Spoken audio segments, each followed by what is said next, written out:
બ્રહ્મ વિદ્યાની બારાખડી. તારીખ 11/12ની સવારે નવસારીના પરાવિસ્તાર જલાલપોરના મંદિરની મૂર્તિઓમાં દેવત સિંચનારા સ્વામીશ્રીના વરદસ્તે તારીખ 15/12ના રોજ સૌરાષ્ટ્રના પ્રસિદ્ધ ખોડલધામની મુખ્ય ધરણી શિલાનું પણ વિધિસર પૂજન થયું. આ અવસરે ઉપસ્થિત રહેલા આ નિર્માણાધીન ધર્મસ્થાનના કાર્યવાહકો અને દાતાઓને આશીર્વાદ આપી સ્વામીશ્રીએ ધન્ય કર્યા. તેઓના સાનિધ્યમાં સદાય અનુભવાતી આ ધન્યતા તારીખ 16/12થી વિશેષ આસ્વાદ્ય બનવા માંડી. કારણ કે આજથી શરૂ થતા ધનુર્માસમાં સ્વામીશ્રી રોજ સવારે કક્કા બારાક્ષરીના અક્ષરોનો આધાર લઈ બ્રહ્મવિદ્યાની બારાખડી ગૂંટાવવાના હતા. તે ક્રમમાં 1 મહિનાની સમયાવધિને લક્ષ્યમાં રાખી તેઓ સમક્ષ પ્રતિદિન નિશ્ચિત કરેલા 1-2 મૂળાક્ષરો 2-4 વિકલ્પો સાથે રજૂ થતા. તેમાંથી જે તે અક્ષરની ઓળખ રૂપે સ્વામીશ્રી દ્વારા એક વિકલ્પ પસંદ કરવામાં આવતો. યાંત્રિક કળની મદદ લઈ સ્વામીશ્રીએ કરેલી આ પસંદગી તરત જ ઘુમ્મટમાં ગોઠવેલા પડદા પર પણ પ્રદર્શિત થઈ જતી. તેથી મંદિરનો ગુંબજ હર્ષોલ્લાસથી ભરાઈ જતો અને સૌના અંતર પ્રેરણાથી.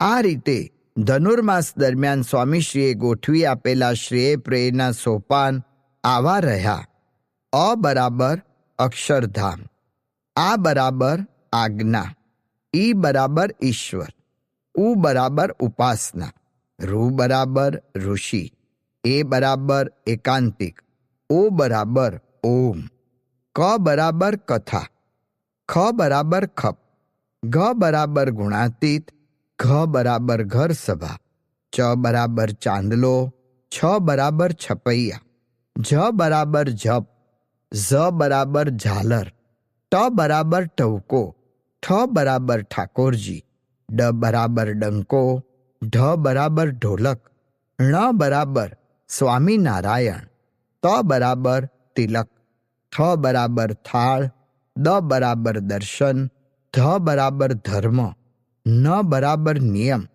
પ બરાબર પૂજા, ફ બરાબર ફૂલ, બ બરાબર બ્રહ્મ, ભ બરાબર ભગવાન, મ બરાબર મહિમા, ય બરાબર યજ્ઞ, ર બરાબર રક્ષા, લ બરાબર લાભ, વ બરાબર વિદ્યા, શ બરાબર શાસ્ત્ર, સ બરાબર સત્સંગ, હ બરાબર હરિ, શ બરાબર ક્ષમા, ળ બરાબર માળા, ઘ્ન બરાબર જ્ઞાન.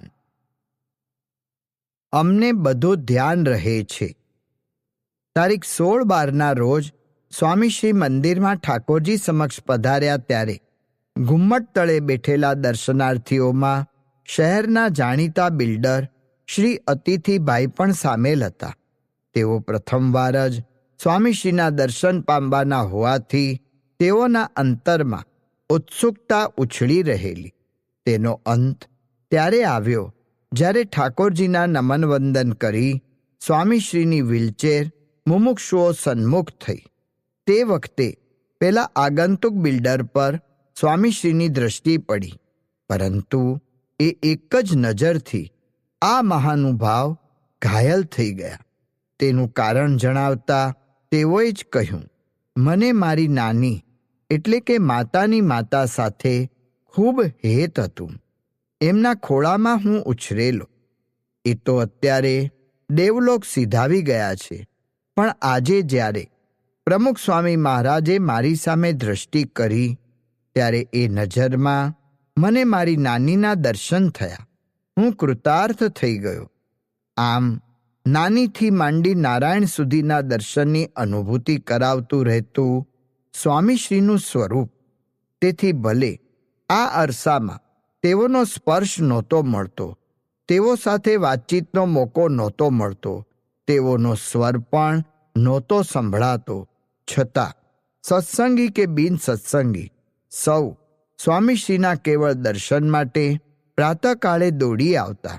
આ રીતે ઉપસ્થિત થયેલા મુમુક્ષુઓમાં જે પ્રથમવાર જ આવ્યા હોય કે પ્રતિષ્ઠિત હોય તેઓનો પરિચય સંતો દ્વારા સ્વામીશ્રીને અપાતો.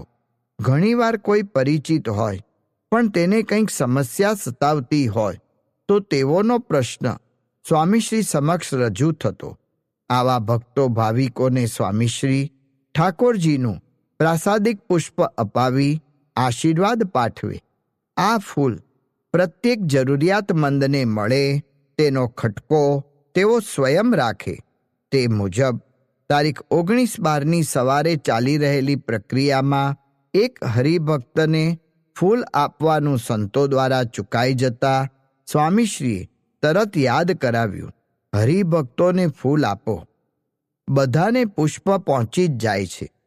પરિચય કરાવનારે આમ ખુલાસો કરી બીજાની ઓળખાણ આપવા માંડી, પરંતુ તે સાંભળવામાં સ્વામીશ્રીનું ધ્યાન ન રહ્યું. તેઓ તો જે હરિભક્ત પુષ્પથી વંચિત રહી ગયેલા તે તરફ જ નિરખી રહ્યા. તેથી પરિચય વિધિ થંભાવી દેવો પડ્યો.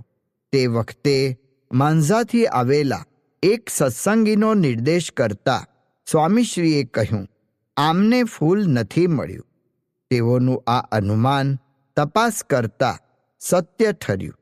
તેથી સંતો દ્વારા એ હરિભક્તને પુષ્પ પહોંચ્યું ત્યારે સ્વામીશ્રી બોલ્યા, અમને બધું ધ્યાન રહે છે.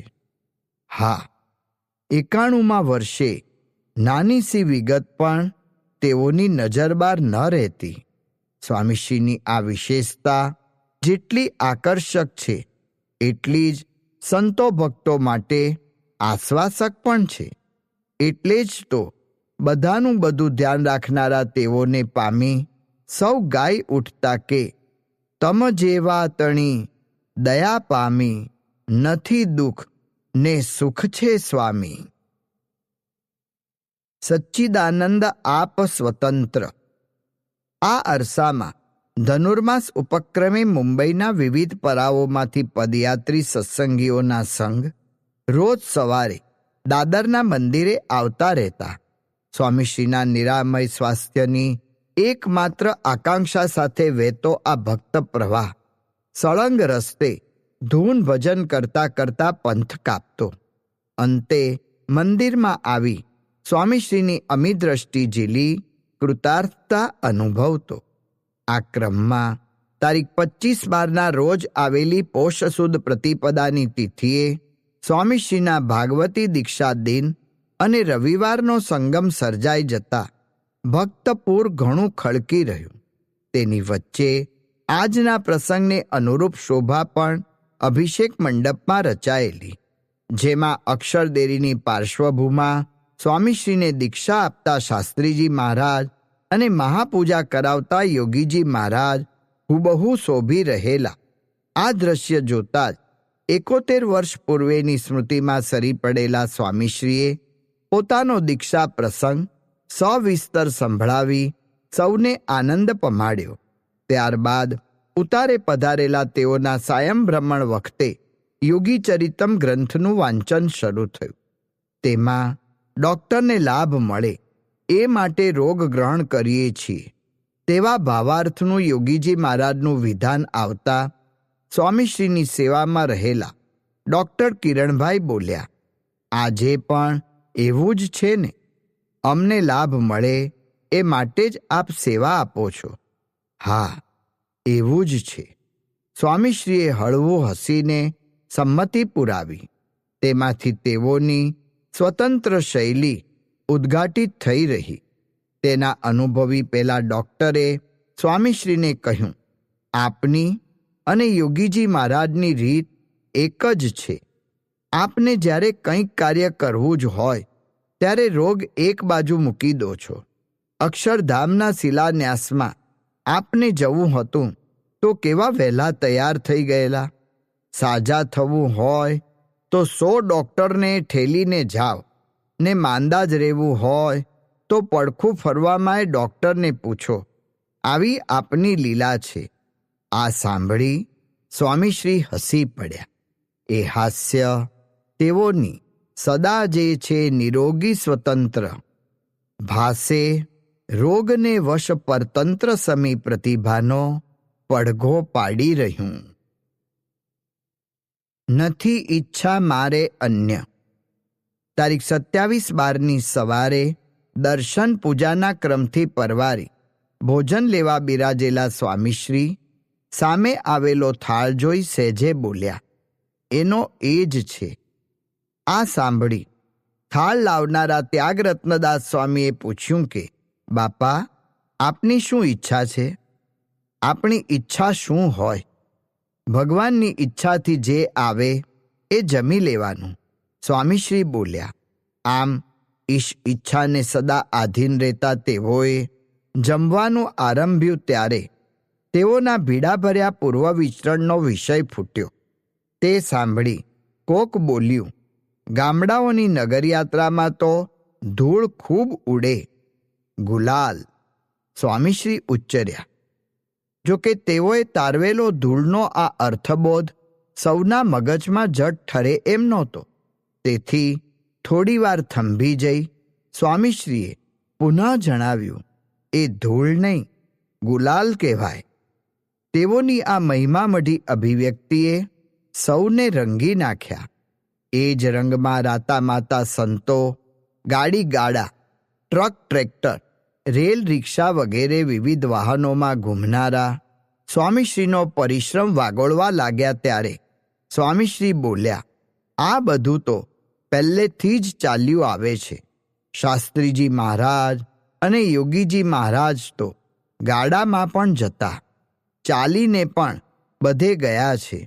આપણું તો કાંઈ કહેવાય નહીં. આમ જણાવતા સ્વામીશ્રીએ ગુરુ ભક્તિનો ગુલાલ એવો ઉડાડ્યો કે તેમાં જ સૌ અટવાઈ ગયા. ખૂબ શિસ્તપૂર્વક વાતોની ગાડી પોતાની પ્રશંસાના પાટેથી ઉતારી દેવામાં તો તેઓ ખૂબ કુશળ હતા.